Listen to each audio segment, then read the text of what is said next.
முத்துசாமி தீட்சிதர். இசை உலகில் இவரை பற்றி அறியாதவர்கள் இருக்க முடியாது. ஆனால் அவருக்கு இன்னொரு பக்கமும் இருக்கிறது.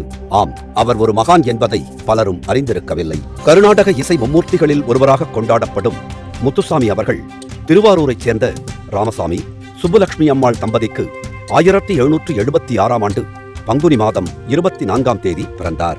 இவரது பெற்றோருக்கு நீண்டகாலம் குழந்தை பாக்கியம் இல்லாத நிலையில் வைத்தீஸ்வரன் கோவில் முத்துக்குமாரசாமியின் அருளால் பிறந்ததால் மகனுக்கு முத்துக்குமாரசாமி என்ற பெயரை சூட்டி வளர்த்து வந்தனர். சாமிகளுக்கு 2 முறை திருமணமாகி இருந்தது.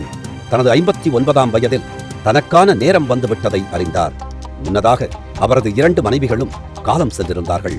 அவருக்கு பிறந்த ஒரு மகளுக்கும் திருமணம் செய்து வைத்துவிட்டார். இதைத் தொடர்ந்து சாமிகள் 1835ஆம் ஆண்டு தீபாவளி நாளில் இறைவனுடன் ஒளி ரூபத்தில் ஐக்கியமானார். சாமிகளின் ஜீவசமாதி தூத்துக்குடி மாவட்டம் எட்டயபுரம் பேருந்து நிலையத்துக்கு மிக அருகில் இருக்கிறது.